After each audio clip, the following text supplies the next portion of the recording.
America's best days are yet to come. That's because conservatives like you know and live the values our great country was built on. The Heritage Foundation exists to make sure your voice is heard in the D.C. swamp each day, shining the light on a bright future. The Heritage Foundation stands for your values and won't give up the fight because they know you never will. Paid for by the Heritage Foundation. He's here. He's here.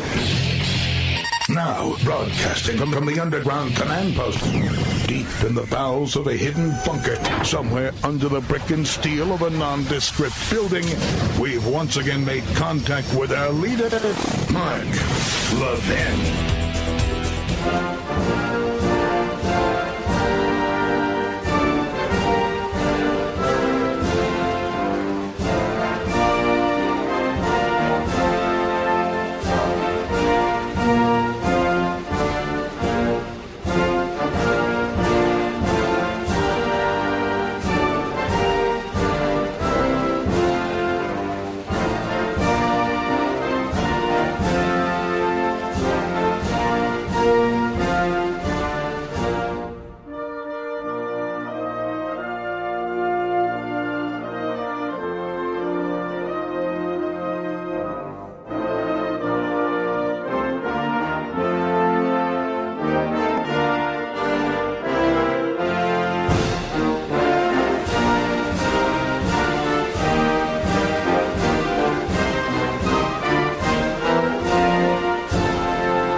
Mark Levin here. Our number, 877-381-3811, 877-381-3811.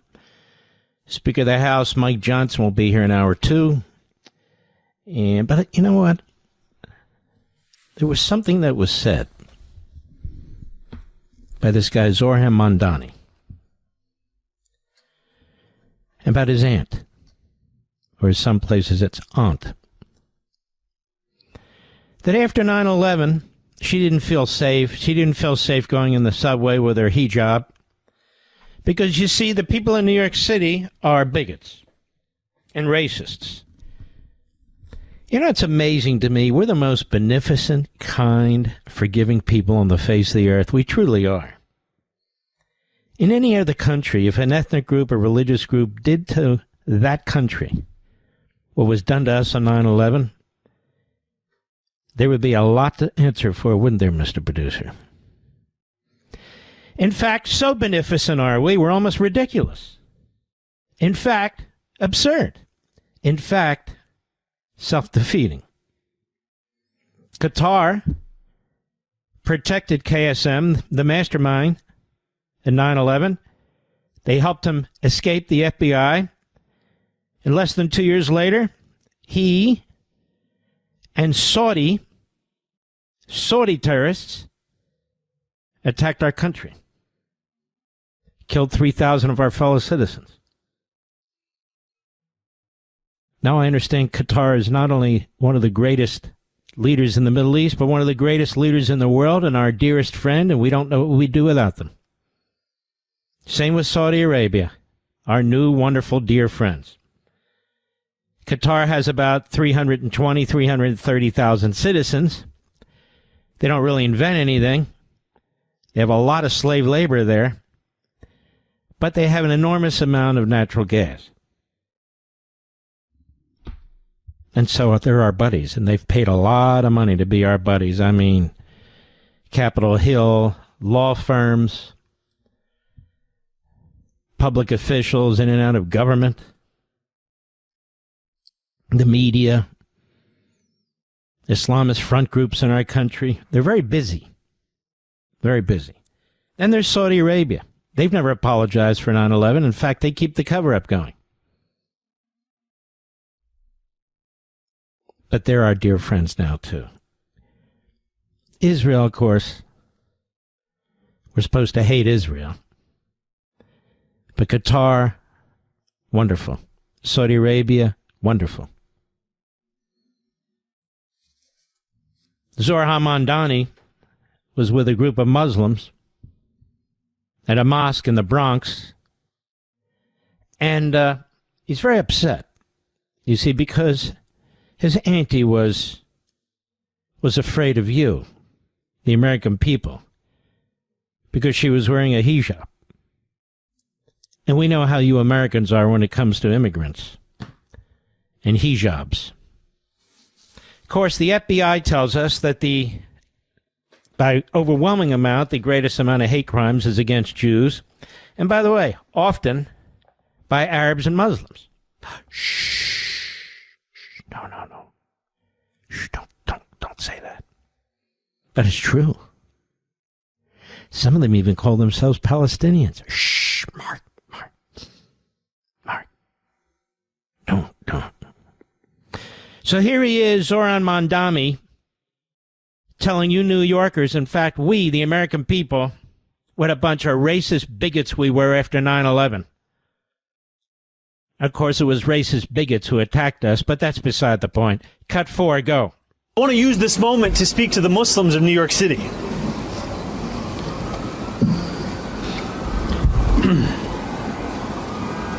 Spit it out. I want to speak to the memory of my aunt,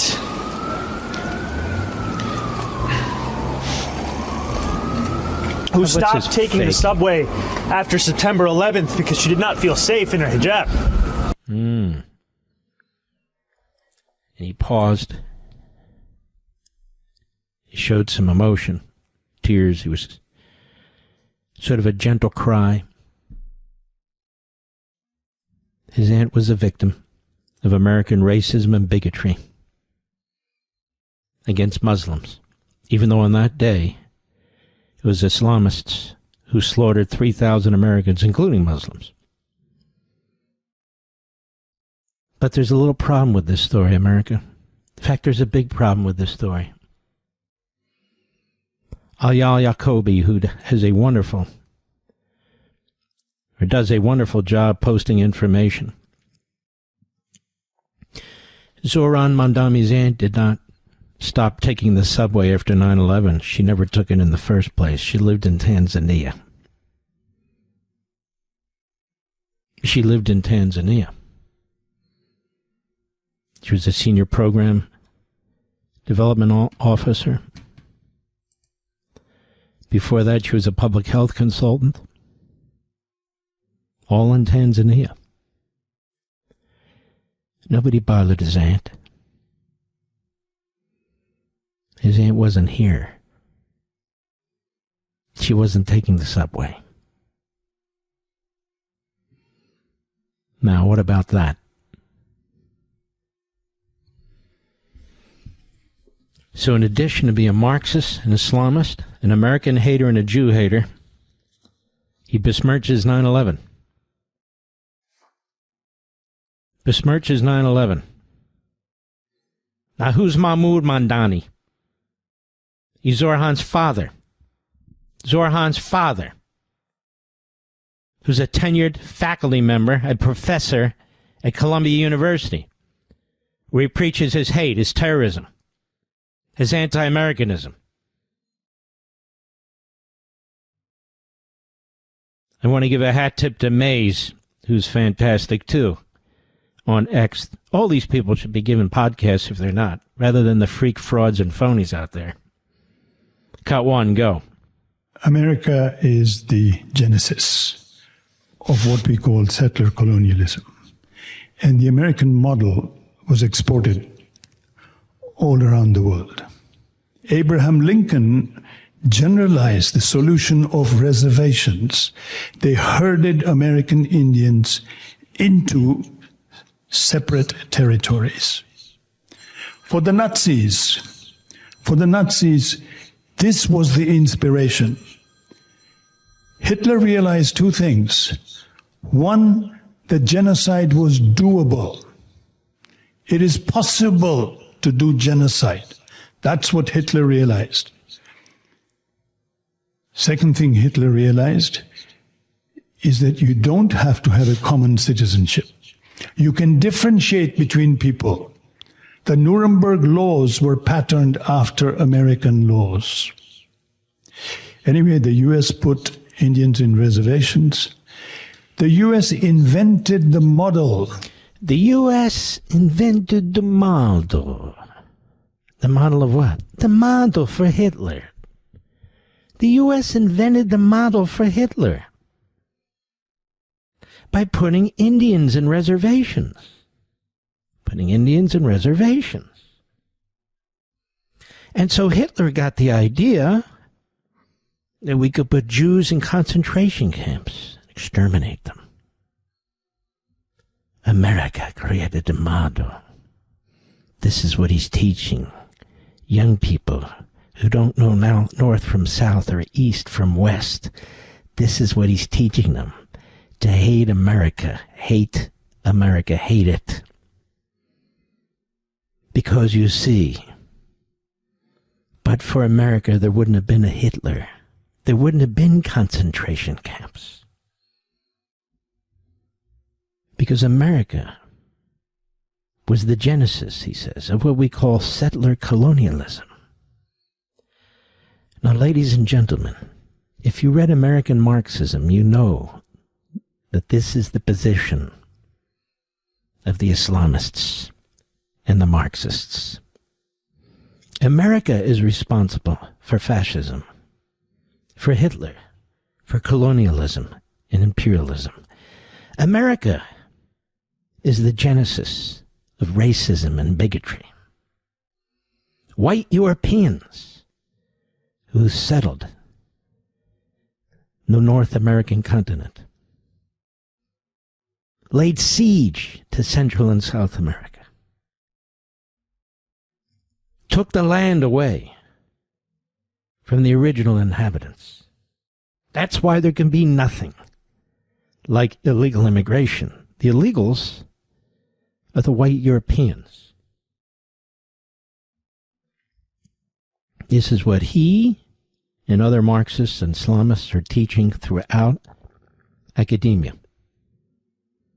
This is Mahmoud Mamdani, Zorhan's father, 3 years ago, and his mother, who's funded by Qatar, our greatest friend, one of the greatest countries in history, led by some of the greatest leaders in history, Mr. Producer. Did you know this?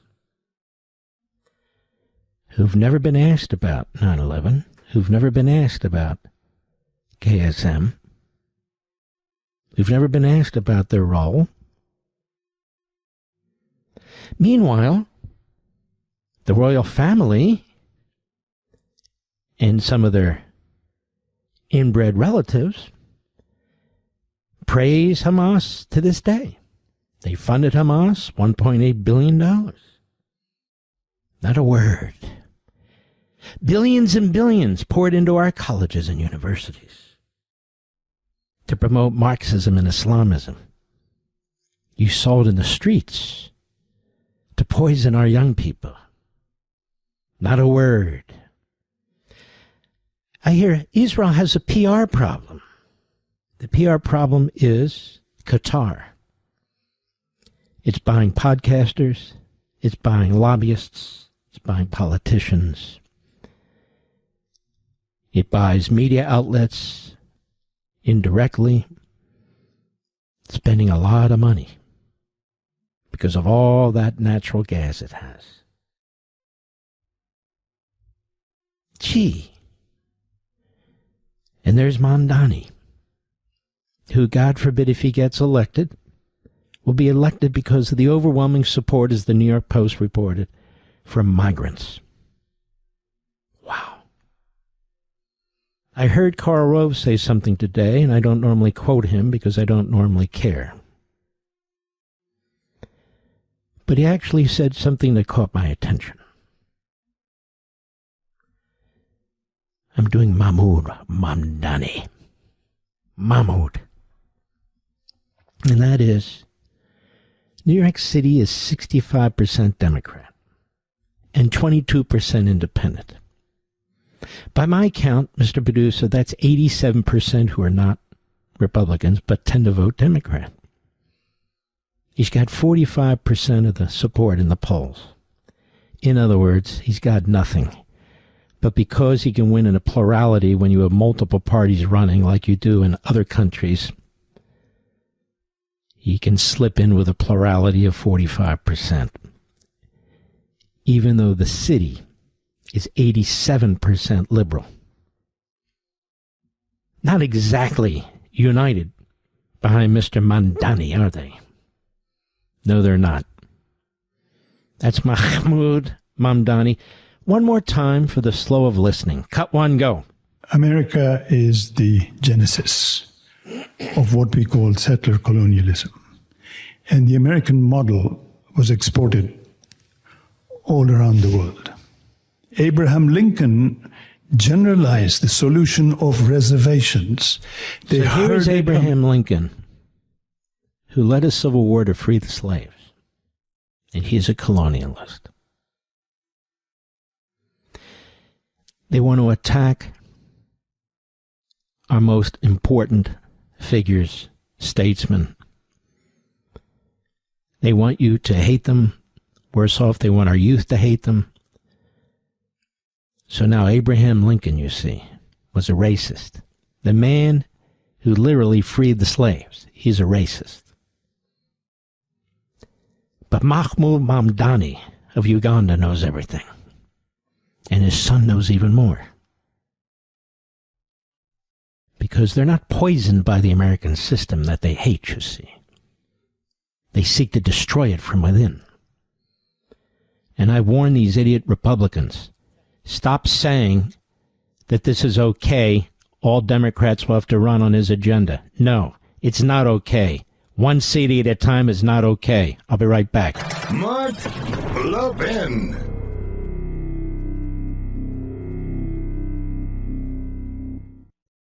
Folks, I have a question for you. Do you believe America's best days are still ahead? With the 250th anniversary of the signing of the Declaration of Independence coming up in less than a year, my friends at the Heritage Foundation are taking stock of the current situation, and they need your input. They've launched a survey on America's future to gauge how Americans feel right now about where we are as a nation and where we're headed in the next 250 years. You know, for decades, your American values have been under attack, but now, with President Trump's administration in office, we have an opportunity to turn the tide and usher in a new golden age for America. But the Heritage Foundation needs to hear from you. What policies do patriots like you most care about? What do you believe are the defining principles of America? What legacy do you believe we should pass on to the next generation? Please visit heritage.org/Levin today and share your feedback and help shape the future of America. That's heritage.org/LEVIN. Paid for by the Heritage Foundation.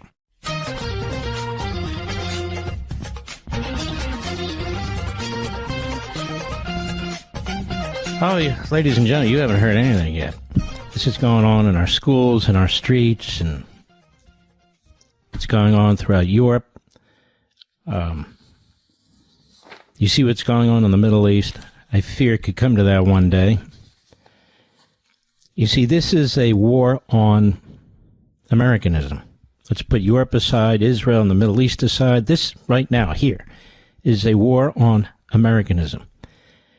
It is an effort to destroy the glue that holds a diverse society together. It is an effort to destroy religious freedom and diversity, tolerance. It is an effort to destroy free speech by using free speech. I'm going to keep getting into this, folks, because one day you're going to say, what the hell happened? I'll be right back. We're coming upon the 250th birthday of the United States, and it has me thinking, what will America look like 250 years from now? My friends at the Heritage Foundation want to know what you think. What policies should America prioritize? What principles should carry us into the decades ahead? As America enters a new golden age, Heritage recognizes that this is the time to take stock and to be intentional about how we shape the future of America. And they can't do it without your input. So please go to heritage.org/LEVIN and let them know what you think is important. Without patriots like you stepping up and speaking up for what you believe in, America as we know it can't survive for another 250 years. Please go to heritage.org/Levin, heritage.org/LEVIN. Take the survey on America's future future. This survey takes less than 10 minutes to complete, but it is critical for making sure that the America we pass on to future generations is an America we're proud of. Go to heritage.org/Levin today. That's heritage.org/LEVIN. Paid for by the Heritage Foundation. He's driving the media mad. Mark Levin, call in with your outrage. 877-381-3811. Here's Zorhan Mandami at a rally yesterday. Cut to go. The world is changing. It's not a question of whether that change will come. It's a question of who will change it. We have an opportunity before us that few have ever received and even fewer have seized. It's the opportunity to show the world. Whoa. Few have ever received and few have ceased, Mr. Producer? Okay, go ahead. Yep. It is the opportunity to live up to the legacy left by those who came before. Like who? Obviously not Abraham Lincoln. Who? Which founder do they honor? Which one? I'm just curious. What legacy is it that he's talking about? His father hates America. He hates America. And his mother hates America. They're Qatari lords. They hate America, truth be told. So the question is, and it's an important question, who is it? What legacy left by whom? Go ahead. We do not get to determine the scale of a crisis. Our choice is how we respond. I don't know what that means either. We do not get to determine the scale of a crisis, of course. Human beings can create crises, and often do. So, he's not even that articulate. He's a moron. Go ahead. Let us win a city hall that works for those straining to buy groceries, not those straining to buy our democracy. Oh, isn't that clever? Oh. You mean like the Qataris?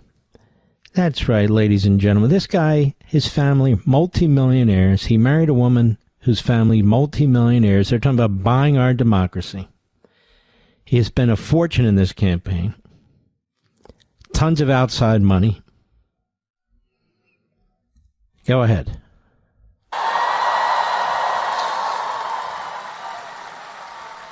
And let us look forward to January 1st, when the hard work of governing will begin.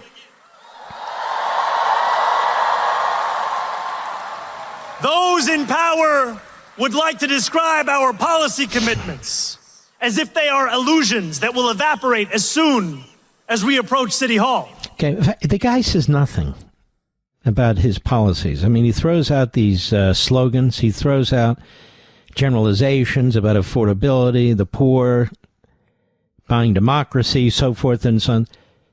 There's no dirt under his nails. There's no tissue between his ears. There's nothing.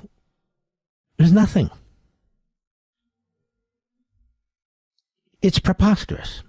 But let me tell you where he's really coming from. He hangs out with the most radical, poisonous Islamists who do promote terrorism. What's the intifada? That's terrorism. His father and the propaganda that he spews.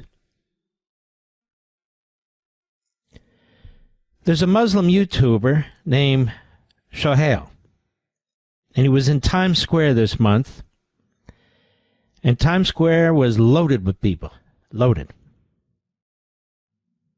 with Muslims. How do I know? They're dressed as Muslims. I want you to listen to this. Cut 6, go. We're done hiding. We're done. We're done being tortured and hurt and judged. This is the correct religion. This is the religion that all of humanity needs to be upon, of Islam. And we will not stop until it enters every home. So I want you to repeat after me. I want to hear it in every single district. It should tremble. Brooklyn should hear it. The Bronx should hear it. Queens should hear it. Say it as if the Ummah depends on this, my brothers and sisters. La ilaha illallah. Muhammadan Rasulullah. There is no God worthy of worship except Allah, the God of Jesus, the God of Moses, the God of Abraham, and the God of the last and final prophet Muhammad sallallahu alayhi wa sallam. Mm-hmm. Now, do you hear any other faith leader, Christianity or Judaism, Buddhism, Hinduism, whatever ism in this country, talk like this? Do you? It's one thing to promote your faith, to say it's the right faith, and so that's not what he's saying. He's saying we're going to impose it. It needs to be in every household. They're done hiding and being tortured. Where, in America? Who's hiding and being tortured in America? This is the religion that all humanity needs to be part of. Now, you may be of a faith that believes that, and that's fine, and you do it by persuasion. You don't say that you are going to impose it and put it in every household. And I'm telling you, this is the mentality.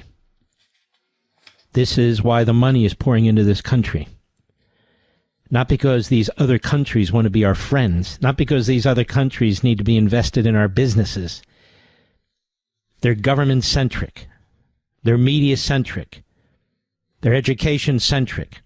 It's now pouring into our K through 12 schools through radical unions, the NEA and the AFT. The unions themselves also hate the country. I said this fusion between Marxism and Islam, and now you know. I've been talking about this for years, and the word has spread. Everybody's now talking about it on radio and TV. The fusion of Marxism and Islamism. Because that's exactly what's occurring. That's why I wrote American Marxism. And what Mahmoud Mandani said earlier when I played his clip, the father of Zoran, is not a one-off. He's a chorus line of faculty, of phony scholars who push this agenda. The inspiration for Nazism is America. The inspiration for Hitler is Abraham Lincoln. Got it?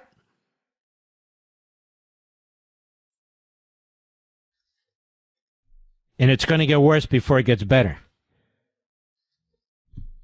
They'll have children and grandchildren who will be indoctrinated. We're going to have others who go through our college systems who are being indoctrinated.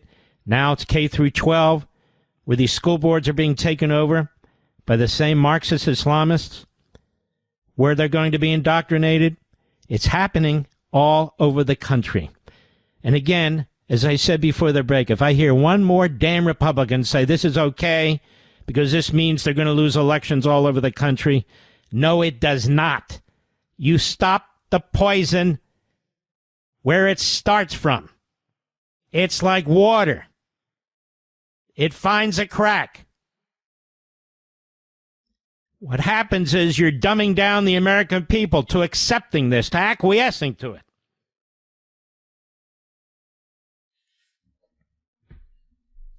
How many politicians do you hear speaking out like me? I'm serious.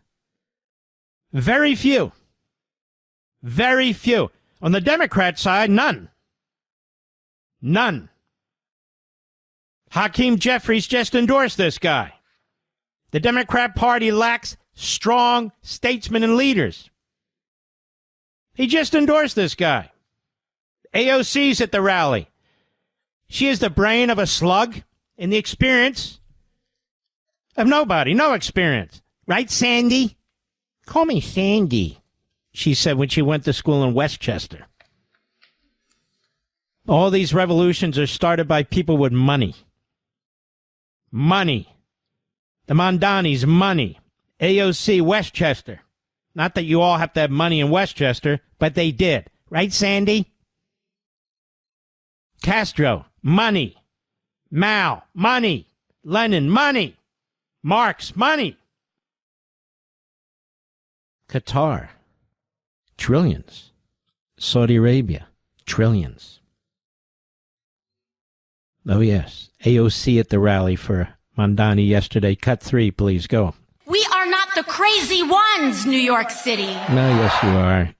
Crazy like bat crap. Go ahead. We are not the outlandish ones, New York City. They want us to think we are crazy. We are sane. Isn't this a weird speech, Mr. Medusa? I mean, you get up and say, we're not the crazy ones. We're not the crazy ones. We're the sane ones. Go ahead. To demand an affordable and decent housing. I have an idea. You want affordable and decent housing? Get off your fat ass and earn a living. That's how you get affordable and decent housing. No offense. It's called working for a living. My problem is that part of the new generation, or the younger generation, certainly not conservatives, they understand, but so many of others, they think their birth is a birthright to not having to work hard for something. Many of you are listening to me, truckers, blue-collar workers, cops, firefighters. Many of you, electricians and plumbers. Yes, teachers. Good teachers, not the other ones. Bricklayers, construction workers. I can go on and on and on. You get up in the morning, you go to work, you do your job. You may not even love it. You come home. That's how you get a house. That's how you put food on the table. If you expect the government to create it, that means those same people, you, Mr. and Mrs. America I'm talking about, you're not only taking care of yourself, your own family, your own home, your own car, you're doing it for the freeloaders. The people on the dole who say you, Mr. and Mrs. America, some reason you owe them, that they don't have to work for it. And then you're trashed as bigots. After your city's attacked, you're trashed as bigots. And they want to take your home away from you. Everybody's going to get free public transportation, which means no maintenance, no cleanliness, homeless, drug addicts, crime.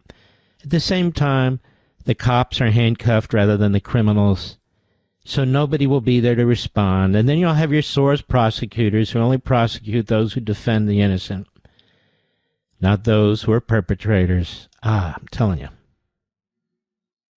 They're going to get the system. We are the system. Capitalism is the system. We're the system. New York City works because you work. More people are going to come to New York City who are illegal aliens for freebies. More homeless are going to leave and come to New York City for freebies. More drug addicts are going to come because the drug laws won't be enforced. Prostitution's going to run rampant, meaning women are going to be abused and sold into sex slavery because this jackass believes in legalizing prostitution. In other words, the third world.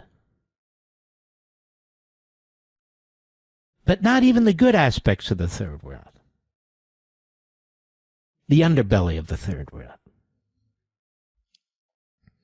Because don't you know we deserve it? We're colonialists and imperialists. The vast majority of you to whom I am speaking come from families that immigrated legally to the United States. They were required, your ancestors, to demonstrate their loyalty to the United States. They were required to demonstrate that they wouldn't be on welfare, that they would work in the United States. They were required to learn the language and know the language and embrace the country. That's not what's happening today. is it? Quite the opposite. We don't need lectures from these punks who've created nothing, who've done nothing about hard work. We don't need lectures from them about free groceries. We don't want free groceries. We want to be able to pay for our groceries. We don't want free transportation. We want a clean, healthy, secure transportation system. You don't get that for free. We don't want some 34-year-old now punk, an Islamist, Marxist, ruining everything that's been built over hundreds of years in New York City. One generation after another, one ethnic group after another, and now it really is a melting pot to have some guy come along and light a match. I'll be right back. Mark Levin.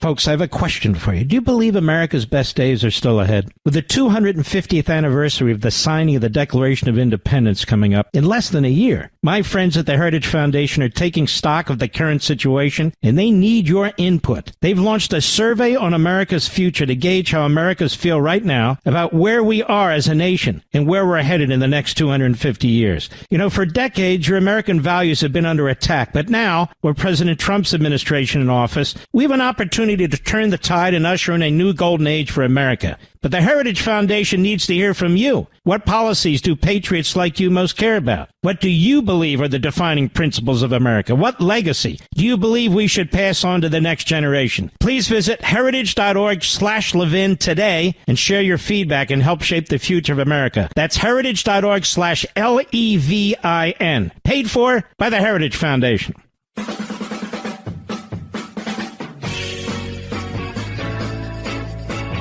We don't have a ton of time remaining this hour, which flew by. We will have the speaker on, what time, Rich?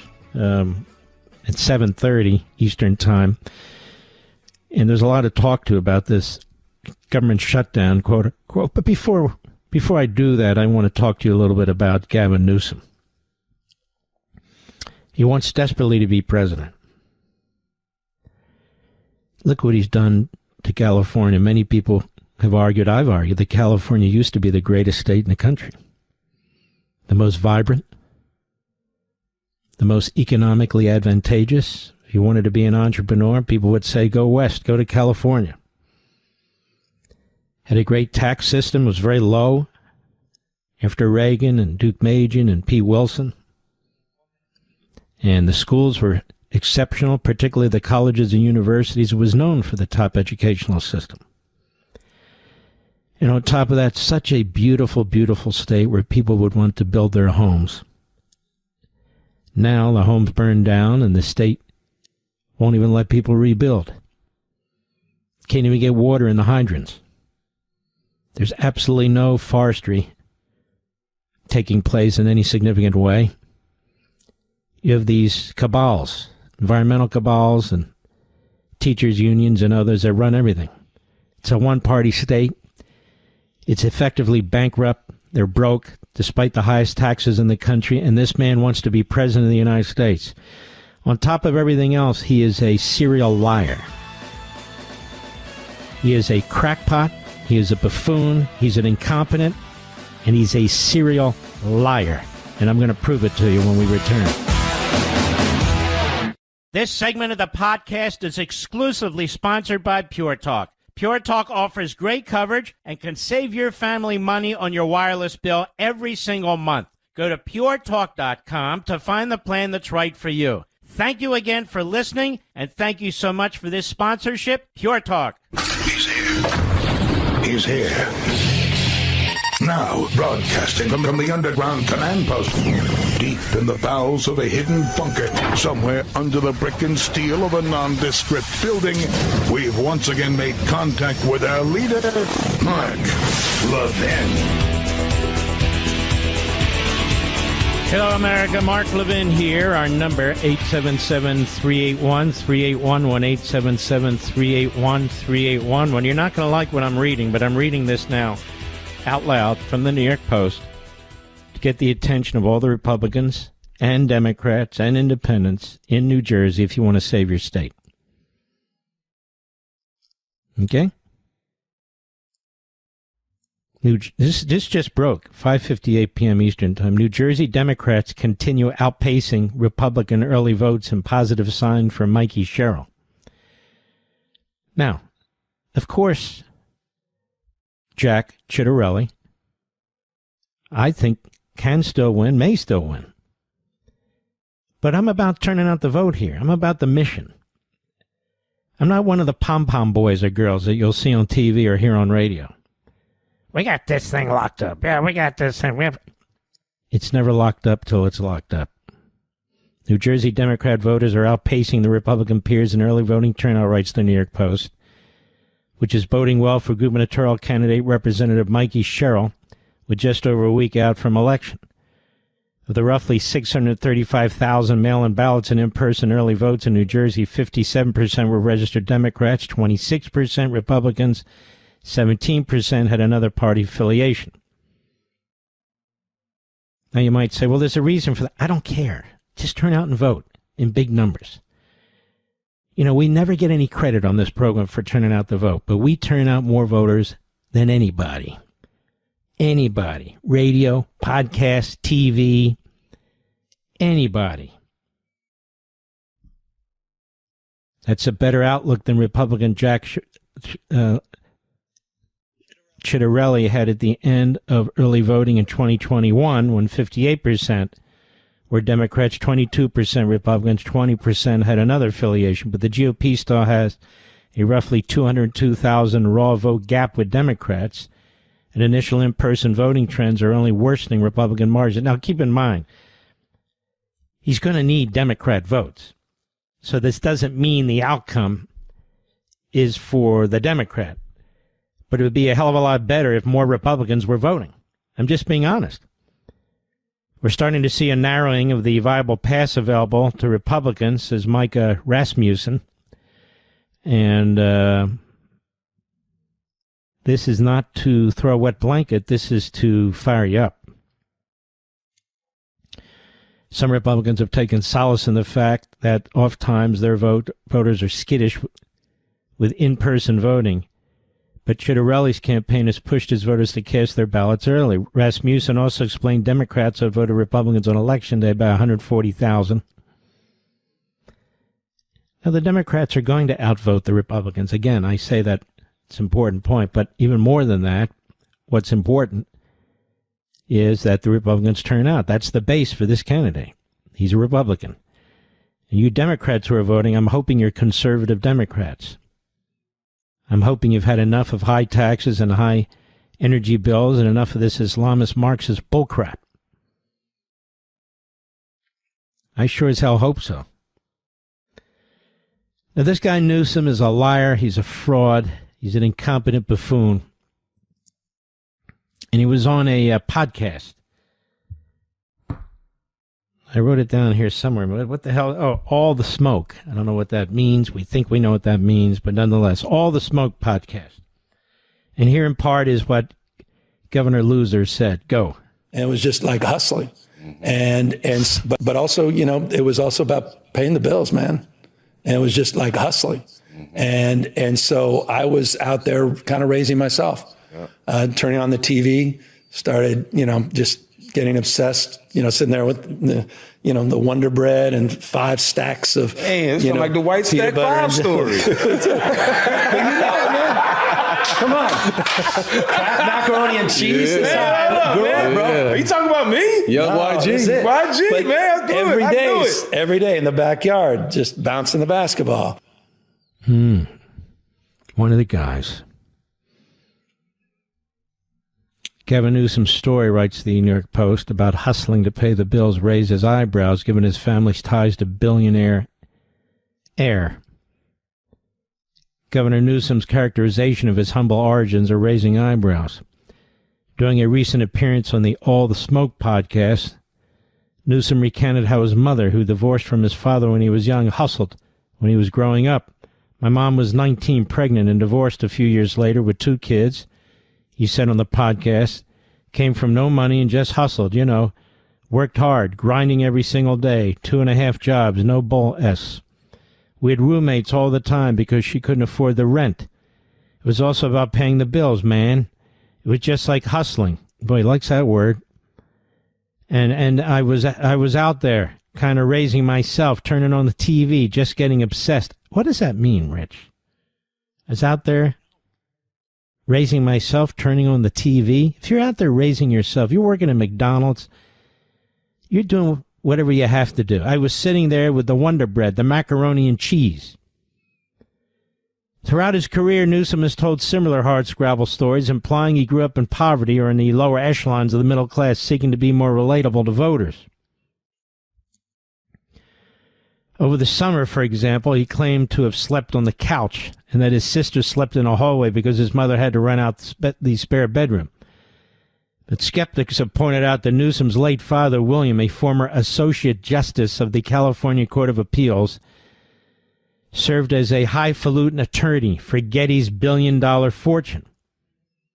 William was so involved with the Gettys that he helped deliver the ransom payment in response to the kidnapping of John Paul Getty III.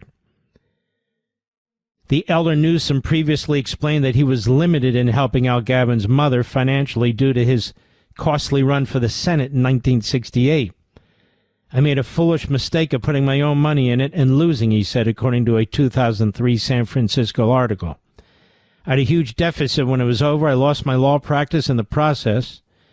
Things were unraveling. It took me quite a while to pull myself out financially. Tessa was working a number of jobs. Gavin had jobs after school. He later added, I was around people of wealth, but I never had any money, nor did Gavin. Yet, after Gavin graduated from Santa Clara University, he started a boutique winery, Plump Jack Group, with Getty's financial backing. He started a winery with Getty's financial backing right after graduating college. Anyone with more than an inch of curiosity would know that Governor Newsom was raised by his mother after her divorce from his father when he was 3 years old, a Newsom spokesman said. He's talked about moving between two different worlds, but he was raised by a mother who worked 3 jobs at one point, secretary, waitress, and paralegal. Notably, Newsom attended kindergarten and first grade at École Notre Dame de Victorias, a Catholic school. In August, Newsom trolled Vice President J.D. Vance, showing off a stylish photo purportedly of him in high school wearing a fancy scarf juxtaposed with a throwback picture of the VP in high school wearing a bland T-shirt, standing next to women posed in front of urinals. There you have it. I don't care how he grew up, poor, wealthy. He's a disaster. A disaster. I can't imagine this man as president. What a disaster that would be. It would be an embarrassment. I mean, what he's done to the state of California. He's not the only one. But what these Democrats have done to the state of California, you know, there's your Petri dish. Pretty damn big one. The most prosperous state, the wealthiest state, low taxes, respect for law and order, the best colleges and universities in the country. And I go on and on and on. Look at the beauty of that state. There's not another state like it. They're beautiful states, but that state is remarkable.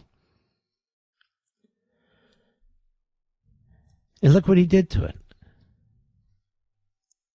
He turned it into a disaster, into a third world country. Open borders, economic dislocation, massive redistribution of wealth, massive taxation. You've got these factions that control everything, radical environmentalists, radical teachers' unions. You've got wokeism, the destruction of the culture. Handcuffing police. What a disaster this man has created. Giving out commercial truck licenses to people who can't speak the language and are getting other people killed. Oh, that's okay. Look what he did during the pandemic. He was one of the most iron-fisted gubernatorial dictators with these outrageous rules that he put in place, and contradictory, too. Oh, remember he went out for that wonderful meal when people weren't allowed to go out for meals? Oh, yes, yes, yes. I'll be right back. Mark Levin.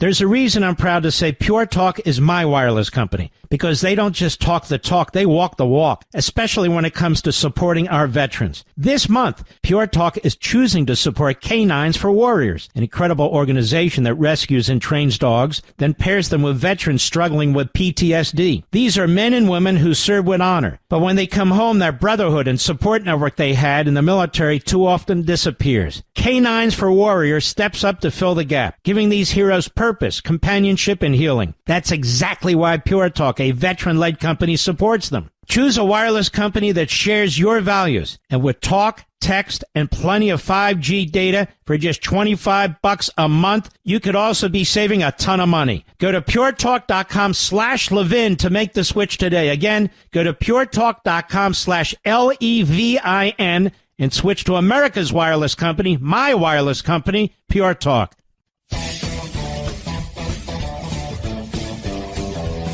I see our buddy Catarlson did an interview with Nick Fuentes. Was slobbering all over him. Like two long-lost romantic lovers. What do you think of that, Mr. Producer? Two peas in a pod? Here's my question. Those two are lowlives. They are. They've exposed themselves. They're happy about it. They're bigots. They're racists. They're punks. What about the people who don't call them out? What about the people who don't call them out, that play footsie with them?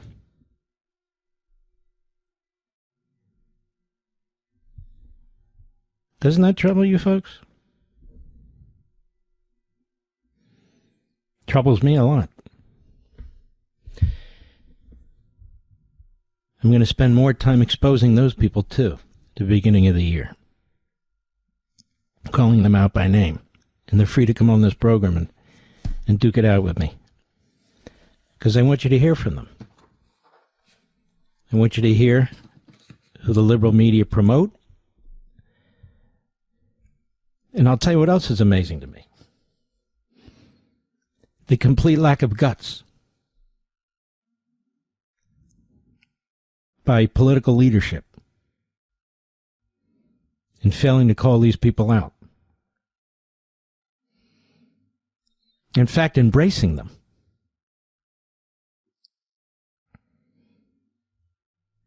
Embracing them. And because I call out these little bastards, because I think they are horrific for the nation, for the country, and they're horrific for our culture, and horrific for the future of this country. The people who embrace them, or the people who give them cover, or the people who don't mind being seen with them and having them on their podcasts and so forth and so on, view me as the controversial one. Have you noticed that, Mr. Producer? So I'm controversial for defending the country, for defending our principles, our faiths, our beliefs and values, by calling these people out, who are nothing but podcasters, most of them, or subscription-based broadcasters as such. Because you're always going to be able to track a few million or maybe several million people to this message. It's a message of despondence. It's a message of darkness. It's a message that is a lie and distorted. But it is a message that makes money. And to be a big fish in a little pond is good enough for them. They abuse their audience, but they attract the audience with the kinds of things they say. There's nothing new about what they're doing. Nothing. They just polish it up. And then they try and seize America first, when it has nothing to do with America first. They don't even love their own country. How do you love America when you spew this stuff? So I will continue to call out, and even more so. That will be my New Year's resolution. People by name, both those who acquiesce to it and in a position to do something about it, at least to fight it like I do, and so forth. When you're faced with this, and oh, this guy's confused. No, he's not confused. He's a coward. Oh, but she's friends, you know. She's not going to buckle to AIPAC. It has nothing to do with AIPAC. I'm no great fan of AIPAC. I never have, even before all these blithering idiots are out there talking about AIPAC. Who cares? It's what else is said and the kinds of guests you have on. Excuse me. It would never occur to me to bring somebody on this program who would smear African Americans. It would never occur to me to bring somebody on this program who would smear Catholics. It would never occur to me to bring somebody on this program who would smear gay people. It would never occur to me to bring on anybody who does anything like that. It would never occur to me to bring on people who lie about our history and world history. It would never occur to me to do any of that. Because Rush's number one rule was treat your audience with respect. But these other guys and gals have a different view. I see one of them as actually expanding her business model. To do what? To do what? And I ask you, what have any of these people done? The Reagan Revolution, the Tea Party Revolution, Convention of States. Even for Donald Trump, the vast majority of them, you can read their texts, you can hear how they campaigned before they decided they wanted power and they wanted a part of the man. Look, many of us didn't support Trump in the 2016 primary. We supported Ted Cruz or others who we knew. President Trump once said to me, how come you didn't support me early on? I said, because I didn't know who you were. You'd been a liberal, a Democrat, a Reform Party member, and so forth and so on. That's why. But when he got the nomination, I was all in because I knew we had to win. And he called me several times and he explained his belief system to me. He gave that speech at Gettysburg. Everything I'm telling you I did on the radio. 100% transparent. Yes, Mr. Producer? Every step of the way, I explained it. He came on the program and explained it. Never any animosity. But these people I'm talking about now, these are hateful, vile demagogues. I don't know how they look themselves in the mirror, but they do. And they're playing to the most base aspects of the human character. And they want to. They're dragging down the youth in this country, in my view. They're depressing the youth in this country, in my view, especially male youth. They're attacking the system while pretending to be defending the system.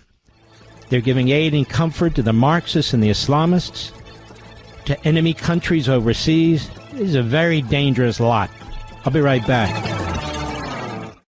There's a reason I'm proud to say Pure Talk is my wireless company, because they don't just talk the talk, they walk the walk, especially when it comes to supporting our veterans. This month, Pure Talk is choosing to support Canines for Warriors, an incredible organization that rescues and trains dogs, then pairs them with veterans struggling with PTSD. These are men and women who serve with honor, but when they come home, their brotherhood and support network they had in the military too often disappears. Canines for Warriors steps up to fill the gap, giving these heroes purpose, companionship, and healing. That's exactly why Pure Talk, a veteran-led company, supports them. Choose a wireless company that shares your values. And with talk, text, and plenty of 5G data for just $25 a month, you could also be saving a ton of money. Go to puretalk.com/Levin to make the switch today. Again, go to puretalk.com/LEVIN and switch to America's wireless company, my wireless company, Pure Talk. Mark Levin, the thunder on the right. Call in now, 877-381-3811. We're here with our friend, Speaker Mike Johnson, really a great man. Mr. Speaker, I see the evolving change in the propaganda by the Democrats. All of a sudden, they're the saviors of the healthcare system, Obamacare. They created Obamacare. They're destroying our healthcare system. They drove up the premiums. They drove up the subsidies. They used the pandemic to massively expand it and increase it. And now the impact's being felt because Obamacare is a complete failure. And their answer to you is, you either vote to massively fund Obamacare, not just have a vote, you even provide us with the outcome that we want, or we're not going to open the government. My question to you is this. Do they have some kind of health care reform bill that they would like to show the whole nation other than just keep talking about centralizing government-run health care and eliminate private care for employees and so forth? No, absolutely not. Thanks for having me on, Mark. They want to double down, triple down on this failed program. They're subsidizing it because it doesn't work. When the government subsidizes something, it means that it is failing. And you and I both know the original intent of Obamacare was to have it collapse upon itself. The architects of it always favored single payer. They want the government to be in charge of all health care. And they knew that this would be a route to that. What's happening right now was always inevitable, which is why no Republican ever voted for any provision of that. They did it to themselves. Some of them did it intentionally, and they knew it would come to this. So their solution now is keep throwing more money at a bad program, and it's failing the people. The costs have gone up 60% since Obamacare was created in 2010, and it's only going to get worse. And you want to do something about it, and the president does, and the Republicans do, and the sooner you can get back to appropriating funds in the normal way, you will address this, correct? That's exactly right.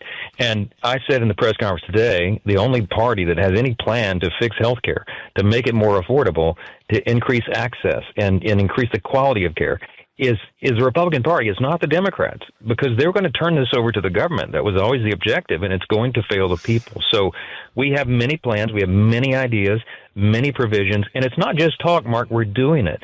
In the One Big Beautiful Bill, the Working Families Tax Cut, we put in real institutional reforms to Medicaid. Why? Because that was the lowest hanging fruit, because Medicaid is rife with fraud. We went in and weeded out. We eliminated the fraud, waste, and abuse. We got ineligible enrollees off the program, and we got able-bodied young men without dependents, for example, back to work. And what that has done is it's strengthened the program. It's saved it for the people who desperately really do need it and are entitled to it. It's young pregnant women, for example, the disabled, the elderly. And those resources were being drained because ineligible people were using it. We fixed that. We have ideas like that to tighten up and shore up healthcare and make it more affordable and accessible to people. We're the ones that can do it, not the Democrats. So don't listen to the talking points. They don't have any good ideas. They never have on this. They want the government to control all of our lives. And Exhibit A is the Mondami Express in New York City. I just want the audience to understand what the Democrats want to do here is to force the Congress under Republican control and a Republican president to massively centralize health care with these massive subsidies. They're not looking to reform anything. And then you got a guy like Chris Coons who pretends he's some kind of moderate, and he's out there saying this is our moment to leverage. We've got to focus on changing health care. Wasn't it just 6 weeks ago they were focused on making sure that illegal aliens got health care, Mr. Speaker? No, they still are. Remember, that is still the counter offer that's on the table. I mean, they filed this back in mid-September. They denied the clean CR, which was simply, as we've all discussed, a simple 7-week stopgap measure. Just keep everything at status quo, which, by the way, Mark, we hate because it's Biden-level spendings and policies. That is all still in place until we get our appropriations bills finished. We ran out of time on the clock because the end of the fiscal year was September 30th. We just needed a few more weeks. And so we passed a clean CR. Every Democrat, every single one of them, voted for CRs over and over and over and gave impassioned speeches that had to be done. They did it 13 times in the 4 years of the Biden administration. And so when we put it on the floor, they rejected it, and their counterproposal was exactly as you said. They wanted to spend. This is their condition. This is their ransom for keeping the government open to work for the people. They want to spend $1.5 trillion additional dollars in totally partisan spending demands, and that includes, you said it, they want to reinstate free health care benefits for illegal aliens to the tune of about $200 billion. They want to spend $500 million to prop up liberal news outlets. They want to spend billions of dollars in wasteful foreign country spending on all sorts of social programs. All the stuff that we cut out of the budget in the big, beautiful bill, they demanded to put it back in. They know we're not going to do that. It never was possible.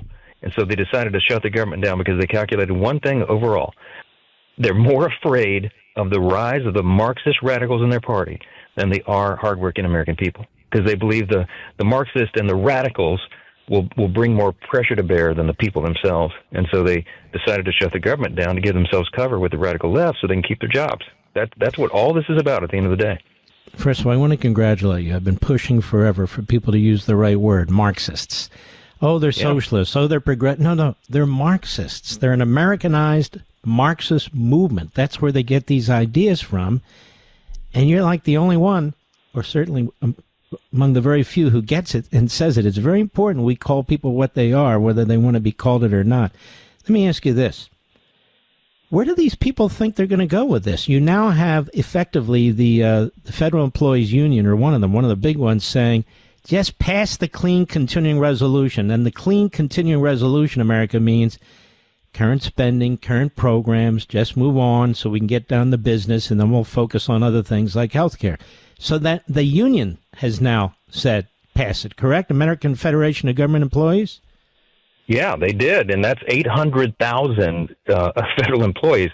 It's a big voice because they've had enough of the nonsense. So they understand the Democrats are just purely playing a political game right now, and they have said, everybody knows in their own words, they've admitted it. They said the quiet parts out loud. They're using this moment for leverage, and Chuck Schumer himself said, every day of the shutdown gets better for us.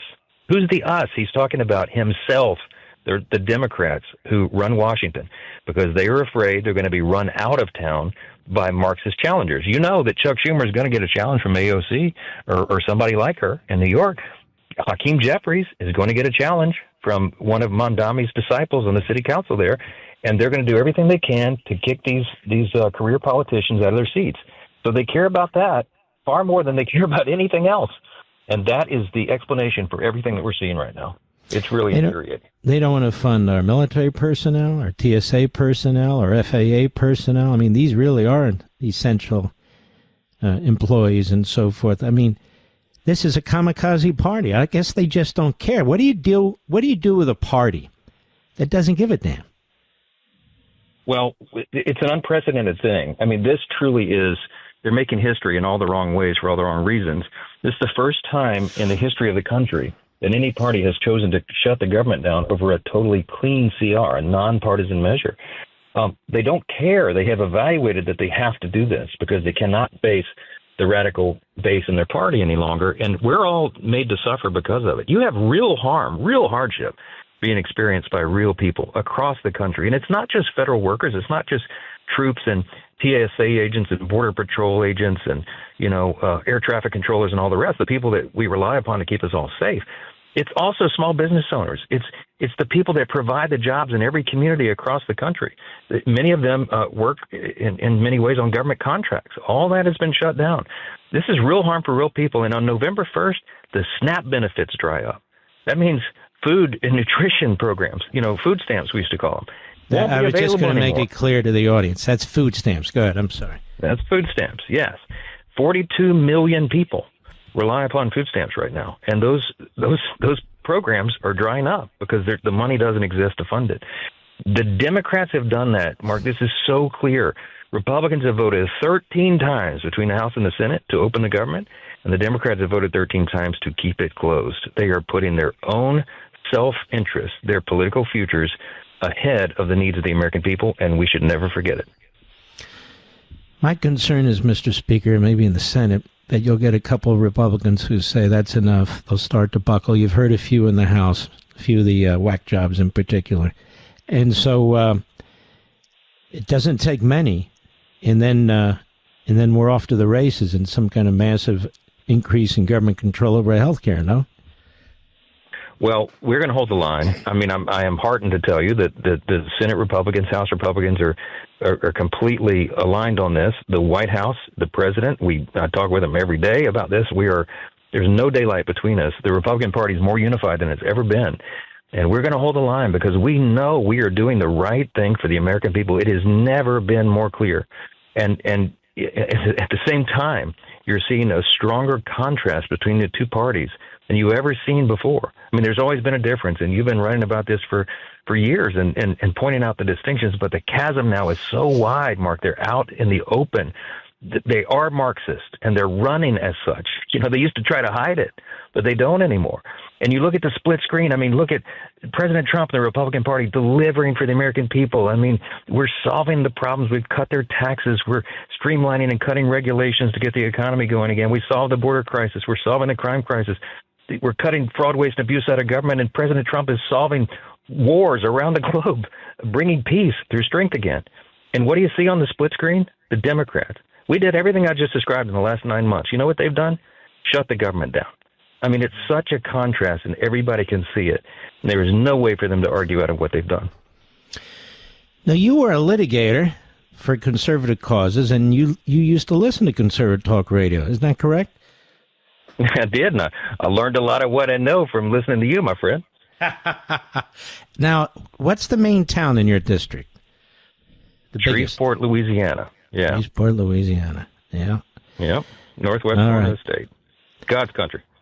God's country. Well, I haven't been to God's country, but then again, I haven't been to most of the country, to be perfectly honest with you. Well, Mr. Speaker, keep up the fight. You have air support from this audience, that's for sure, and we're very appreciative of what you're doing. I know it's not fun, but it's important. So God bless you, my friend. Well, same to you, my friend. Thanks for the inspiration and the lessons over the years. It all comes to a head right now, so keep going. Amen. You take care of yourself. He is a truly fine, decent man and a principled movement conservative. He's all those things. He's all those things. We'll be right back. Mark Levin.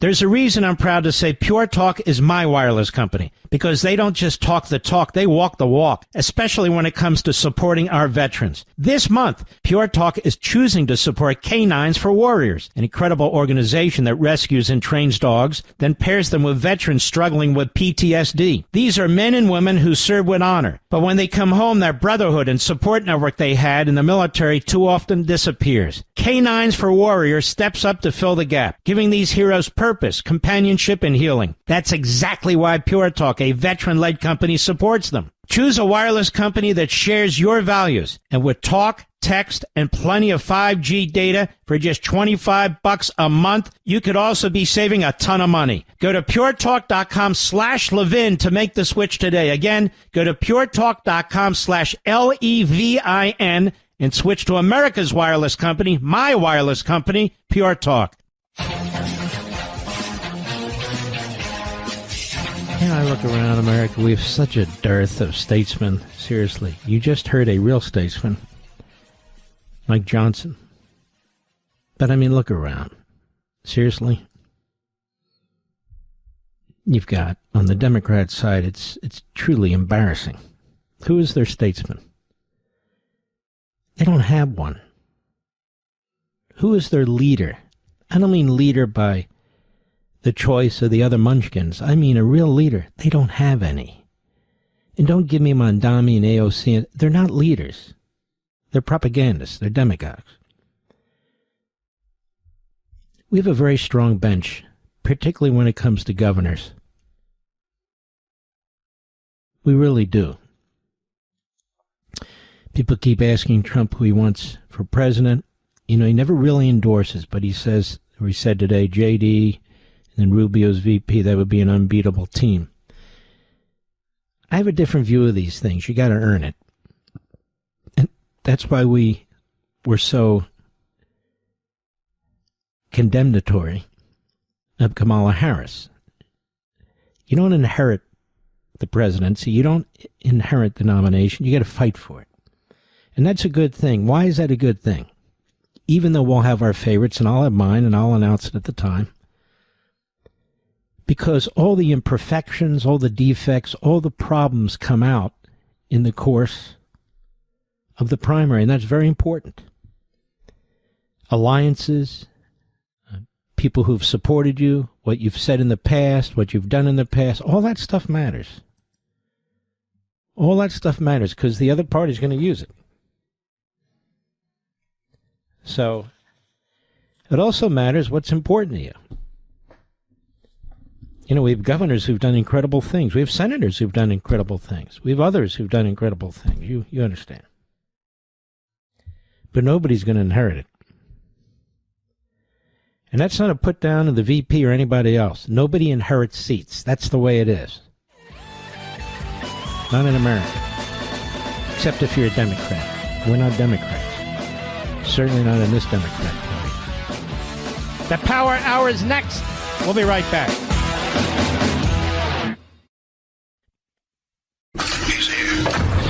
He's here. Now, broadcasting from the underground command post, deep in the bowels of a hidden bunker, somewhere under the brick and steel of a nondescript building, we've once again made contact with our leader, Mark Levin. Hello, America. Mark Levin here. Our number, 877-381-3811, 877-381-3811. You know, there's a guy out there. I never met him. I never talked to him. I get a text from this person, Mr. Producer. And I'm more than happy to help with the book. Good guy, this person.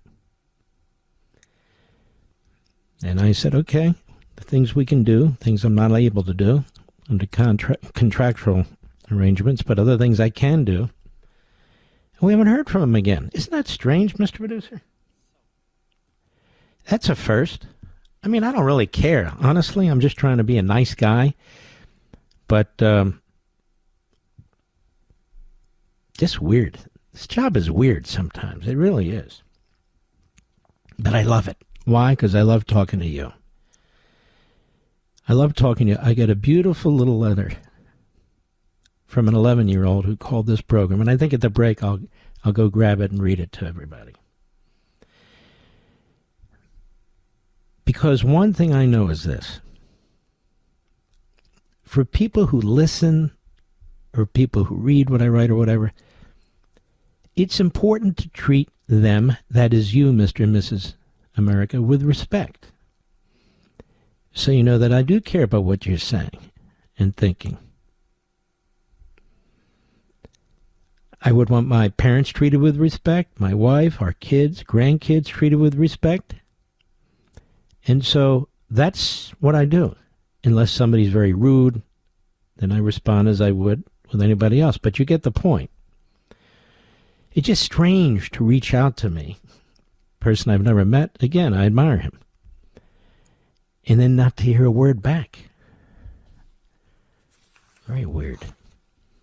Speaking of weird, we have a Senator Ruben Galeo of Arizona. Guy's a left-wing kook. Real smear merchant. I'm no fan of this guy. And, you know, I'd say 20, 25 years ago, he couldn't get elected from Arizona, even though Arizona every now and then went Democrat. It was mostly Republican, but it certainly never went left-wing kook, and this guy's left-wing kook. And part of the reason for this is the Democrats destroyed California, and then they leave. And they move into states like Nevada and Arizona, more and more moving into places like Tennessee and Texas. I'm not talking about the patriots. I'm talking about the people who destroy their state and then leave. I call them locusts. These are locusts. Like some of them will vote for Mondami and then leave New York. Locusts.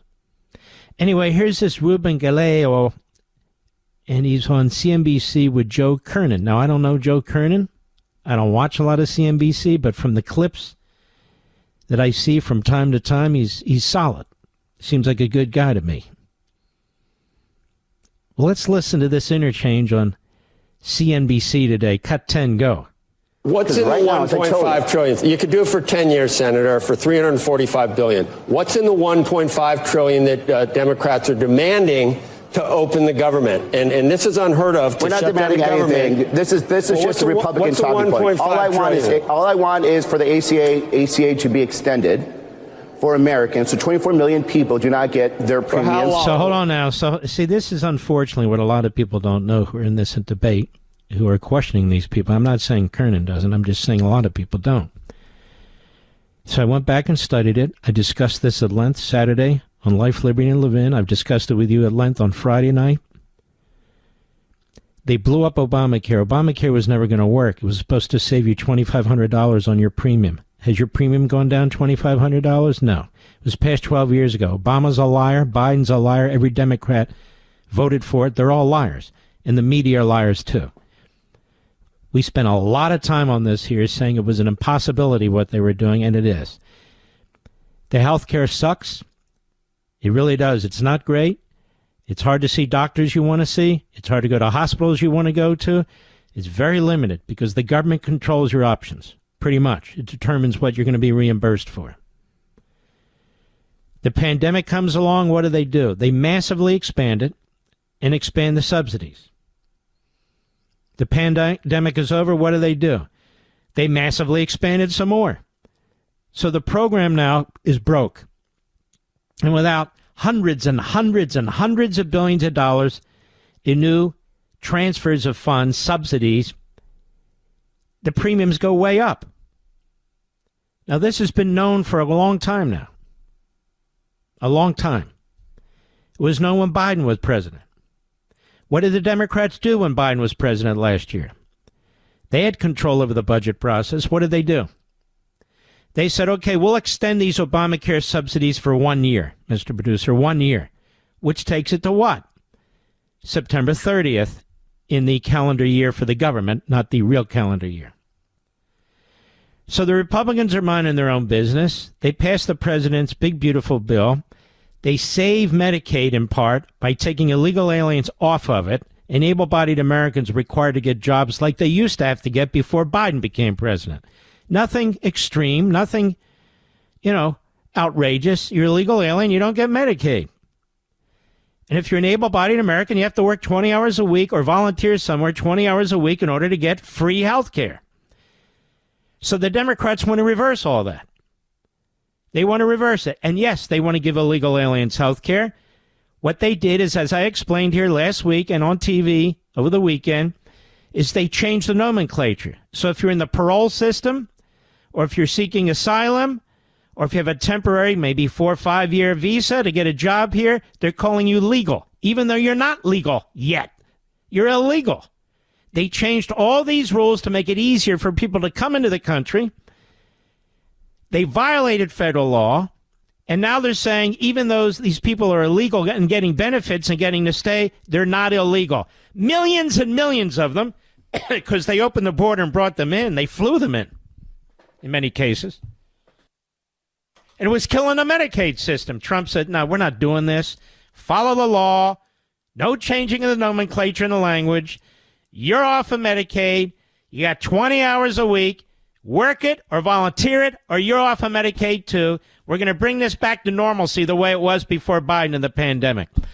The Democrats want to reverse all that and put it back. So Obamacare is imploding. They're the ones who put the 1 year increase and not just 1 year limit on the subsidies on it.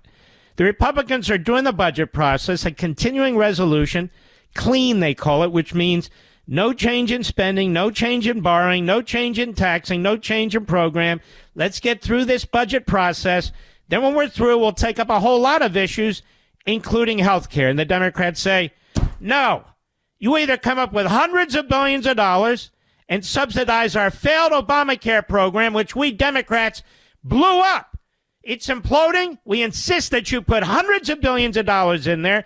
And we insist that you put illegal aliens back on Medicaid and able-bodied Americans back on Medicaid. This is what they're doing, whether they lie or not. This is what they're doing. And then there's other things they're doing. They want to give money back to government broadcasting, to PBS and NPR and other things like that. And the Republicans are saying, we're not spending this $1.5 trillion. We'll tackle health care, which you Democrats blew up. And you heard the speaker last hour, an hour ago, tell you we have many plans to do this, but we got to get through this shutdown process. So Kernan is putting this so-called Senator Galeo, or whatever the hell his name is, on the line, and he's saying, Galeo, what's in this $1.5 trillion? Well, we got the ACA. They don't want to call it Obamacare anymore. To extend to America 24 million people who do not get their premiums doubled. Well, why are they doubled, jerk? Because you doubled them. But go ahead. For how long? I don't care. We can do a CR. We can keep it as long as we can negotiate with the Republicans. If the Republicans can come up with a good plan that is, again, does not get permanency, I think that's gone. Look, Republicans control the government. Republicans don't control the government. The truth is, with the filibuster right now, the Democrats control the Senate. Because if you can't get 60 votes, you can't get anything done.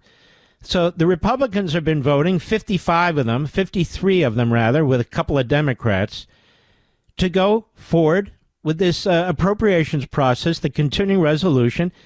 And the Democrats are using their minority status and the filibuster in ways that hasn't been used before. And so when they say the Republicans control, they're lying to you again. They're deceiving you again. Yes, there's 53 Republicans. They have a majority, but there's not 60.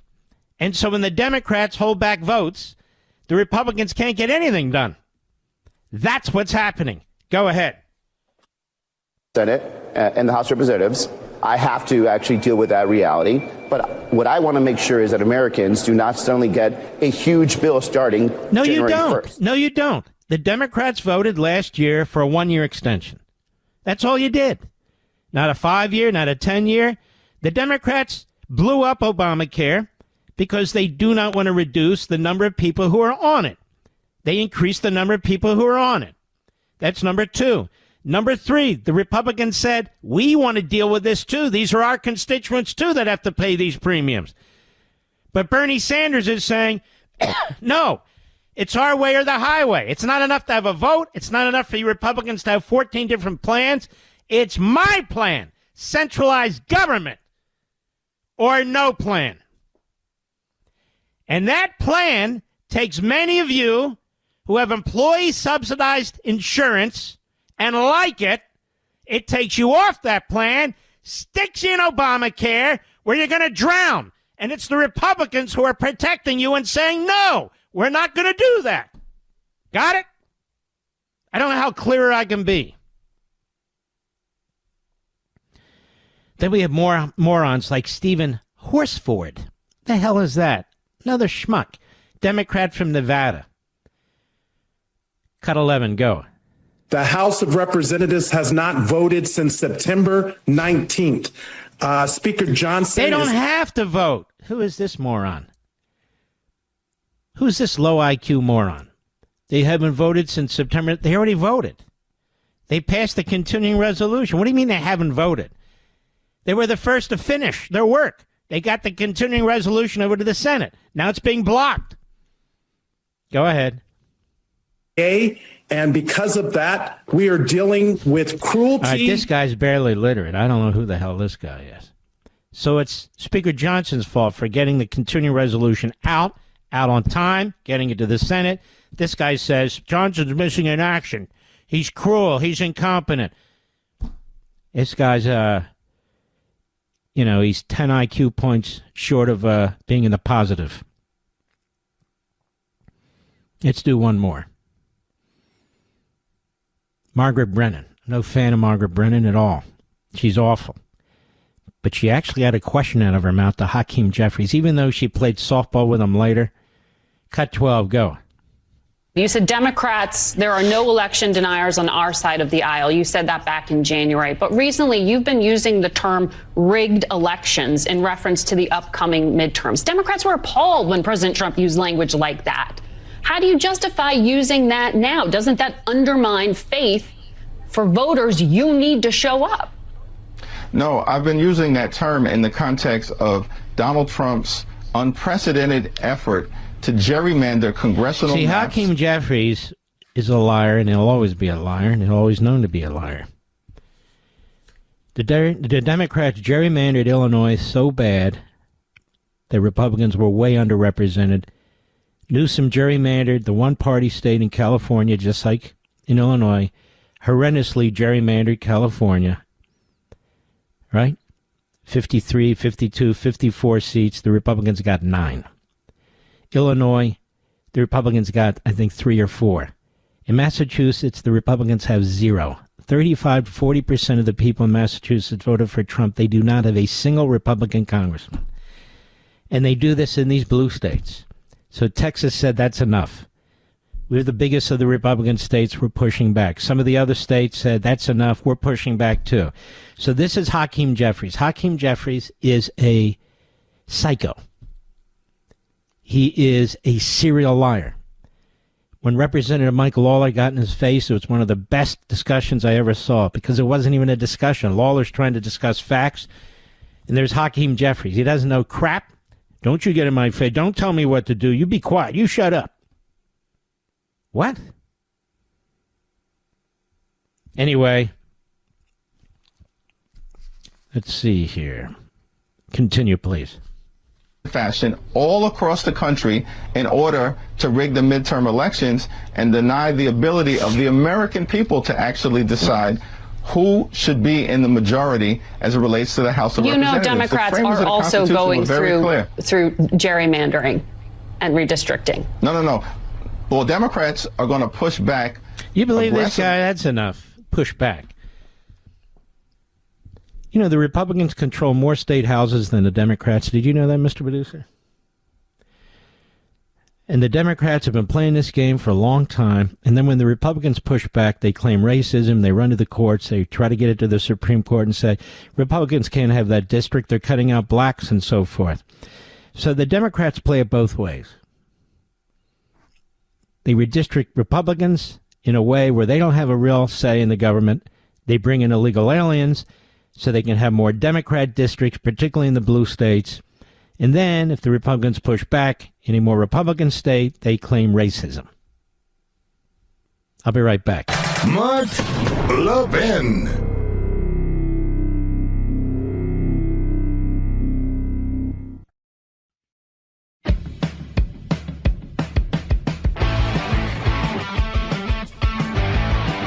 Let's take some calls, shall we? Yes, we can. Let us go to Ianti, Rochester, New York, the great WHAM. How are you? Thank you for taking my call, and thank you for existing. Oh, thank you. That's not hard. Well, this is what a lot of people think. Yeah. You know that. Thank you. You shouldn't have to be doing this, and you shouldn't have to be doing it alone. There should be a lot of people listening and taking up the cudgel. And Friday, when you had the show, when you had the thing on Teddy Roosevelt, today's Teddy Roosevelt's birthday. Ah. How on earth must he feel looking down on what is going on? Now, there were a few things I wanted to say. Can I be honest with you? My father passed 7 years ago. And my mother, soon it'll be 7 years too. I'll think about 7 years ago. They would not believe what's going on in this country today with the Mondamis, the anti-Semitism, the anti-Americanism. They wouldn't believe what they're seeing with their own 2 eyes. It's unbelievable being alive now and seeing it. It is. They have turned the First Amendment, both clauses on religion and the First Amendment, they have figured out how to use it against us. Mm-hmm. And what went through my mind and made me think to call was, when the founders wrote the Constitution, they weren't thinking about slavery. It wasn't on their radar screen.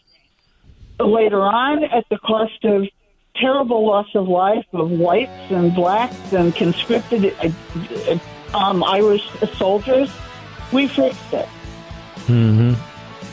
Well, I hope we can fix this, because this is a very, very invidious fusion of ideologies that is swallowing up our culture. They can clone the others, but there's only one Mark Levin, and you can call him at 877-381-3811. All right, let's go to Linda in Kingman, Arizona, the great KNTR. Linda, how are you? I'm great, and it's such a pleasure to be able to talk to you. Thank you, Linda. A couple of things came to mind. I called in when you started the program talking about Mondavi, and I'm a retired nurse, worked as a nurse for over 30 years, and I worked with many Philippine nurses, and they came from a third world country, and they said, in our country, you don't work, you die. It's as simple as that. In the Philippines, yes. And I think about New York. What he's proposing will not work. Nope. Just flat won't work. Just won't work. And here's the deal. A majority of New Yorkers are not going to vote for him. 45% tops. And because it's a multi-field race, a multiple party race, he can squeeze through. And so the rest of the city is going to pay the price for this. And this is how these bastards always get in. And it's going to be a complete disaster if people don't suddenly turn out and surprise everybody, including the pollsters. And this is going to be a terrible price to pay. And it's going to spread across the country. This is what some of these Republicans, Republics, don't understand. These things don't stay localized. They start to spread and spread and spread, and they already are. All right, Linda, I can't thank you enough. God bless you. I love nurses because they really do a lot of good things. You know, they really help people. I know when I'm in the hospital, nurses are critical. And they're fantastic. Let's continue, shall we? Yes, we can. Let's go to Bill, Rochester, New York, on WHAM. Bill, go right ahead, please. Pleasure talking with you, Mark. I'm going to say this with a heavy heart. This is regarding your references to the third world, vis-a-vis Mamdani, vis-a-vis California. I saw this coming as far back as the late 1980s with this decline toward third world status, the lowering of standards in education, commerce, business, language, citizenship. And I remember a wise man who warned, and I say, and I'm using quotes, that this country was slipping and sliding toward third worldism. Boy, I wish Bob Grant were here. Can you imagine if we had Bob Grant and Rush Limbaugh still with us? Still, we have these America-hating, Jew-hating, moronic podcasters. It's really too bad that younger people don't get to hear real substance, real smarts. Instead, they hear complete frauds, phonies, and fools. All right, Bill, good call. I appreciate you, buddy. Let's keep rolling here. Let's go to Jennifer, Middleburg, Virginia, the great WMAL. Jennifer, how are you? Oh, Mark, you need to save us all. This is like, I tuned in when I first heard you talking about Mondavi. Being a former New Yorker, this is just devastating. It's just devastating. And it's not just New York. Come on, we know it's happening here in Virginia. Luckily, that Spamberger, what an idiot she is. But that's what these people are. Now, this guy in New York, he's just like an actor. I think he went to the same school that Obama did. They're paid actors to get out there and be charismatic and pull everybody in. Even somebody's grandmother would vote for this idiot because he's like such a smooth talker. But what is going to happen to New York and the whole rest of the country if people listen to this and follow this? And just one more thing, when he's talking about being the victim, he's Muslim and his family and that made up aunt is Muslim, and yet he's going to bring about prostitution and illegal drugs. This is to make the rest of the people, the white people, weak, right?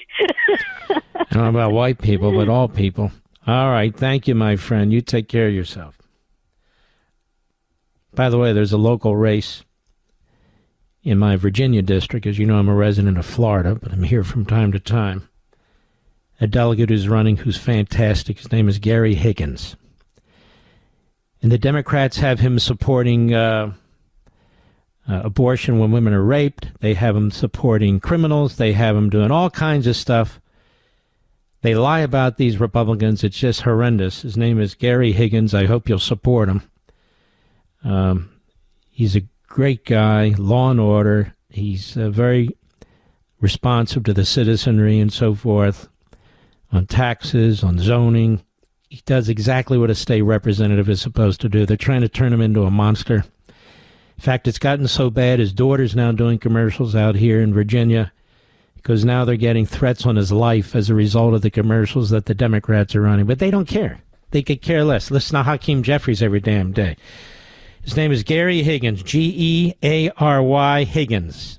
I love this guy. He's very, very good, and he'll continue to be good. Don't be fooled by the commercials on TV. They think we're all stupid. Hopefully we're not. Let's go to Lance, our friend Lance in Montana, the great KJJR. Go ahead, Lance, please. Yeah, hi, Mark. Yo. Did we lose Lance already? Ooh. All right, it happens. That is Montana. It's a big state. All right, let's pull in one more till the break. Gene in Kansas City, Kansas, the great KCMO. How are you? Thank you for letting me on your show. Fine. I want to thank you for letting me on your show. I belong to that generation. Hello? Yes, sir. Go right ahead. I belong to home of the great Richard Hutchison, the president of Landmark Legal Foundation, by the way. Go right ahead. Yes, I remember a general named Douglas MacArthur who said, "Old soldiers never die; they just fade away." Yep. I'm an old soldier, and I took an oath to defend this country and the country and the Constitution of the United States, which is based on a Judeo-Christian heritage. Yes. And now we have a Mondani who's trying to change that. Mm-hmm. And I also I'm aware of politicians who are now in Congress who come in here as refugees, and they turn right around and fight our own Constitution. Yeah, like Omar. Omar hates this country. She was brought here came here to get away from what was going on in Somalia, and just horrible. Just horrible. You got Talib. She's first or second generation. Her parents come out of the Palestinian areas in the Middle East. She's another. But it's not just them. Look at Bernie Sanders, who was born here. He's an absolute Stalinist. And look at AOC, another disgrace. All right. Thank you for your call, my friend. Much appreciated. We'll be right back. Mark Levin.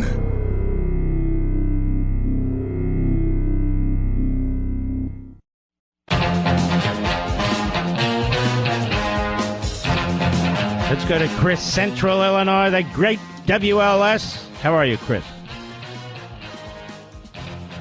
Hey, Mark, it's great to talk to you. Hey, I've been listening to you for years. I have an hour commute after work, and you are the highlight of my day after I get off work. I have to tell you that. Thank you, sir. Yeah, it's been at least a dozen years I've been listening to you. But hey, one thing. So you were talking about gerrymandering. I live in South Central Illinois. I live in the same district as East St. Louis. When they did all this gerrymandering, East St. Louis is a 2-hour and 20-minute drive. It's a 20-mile strip that they put across the state. Mm-hmm. I live on the eastern side near the border, and they put this strip in. It's ridiculous. Nobody in this area. Who's your congressman? Illinois, Miller. Mm-hmm. Mary Miller. Mm-hmm. And so Illinois gets a bad rap, but it's Chicago. In this area, there's a lot of strong conservative people, Christian values. Oh, I know. Look, it's like Oregon, Portland, Washington State. I mean, there's a couple other towns too, but Washington State, Seattle, Virginia, Northern Virginia. You know, it's these pockets that are heavily populated that pull the whole damn state. Yep, it is. Yep, and it's terrible. And the Chicago Teachers Union now, there's downstate school districts which are renegotiating contracts, and they are told that they have to have the influence of Chicago Teacher Union in their negotiation, and people are really upset about that. There's not a lot of people know about that. I mean, there is a lot that goes on in the state. But yeah, when that redistricting, and then you get our governor who gives on the late night show and makes jokes about a kid drawing a crayon, drawing a picture of it. It's like, well, people around here don't think that's funny. So, but well, he doesn't care about where you live. He just doesn't give a damn because he knows the demographics. Guy's got more money than you can shake a stick at because of his family in the hotel business. He's got nothing in connection with the average person in Chicago, but he's a Democrat. He spends money. They've got a machine, and that's that. Oh, yeah. All right, Chris, first of all, thank you for listening all these years. It's very kind of you. I appreciate it. There's other callers here. I'm not going to have time to go to you, but I will tell you, most of the people want to talk about... Oh, by the way, Tracy in Mount Laurel, New Jersey says, I just left the Jack Ciattarelli event. Get out and vote. And that is right. Republicans, get out and vote, or that's going to slip away. I want to salute our armed forces, police officers, firefighters, emergency personnel, our truckers, the men and women in Ukraine, the men and women in Israel, and you, the American people. God bless you. Kill Hamas. I'll see you tomorrow.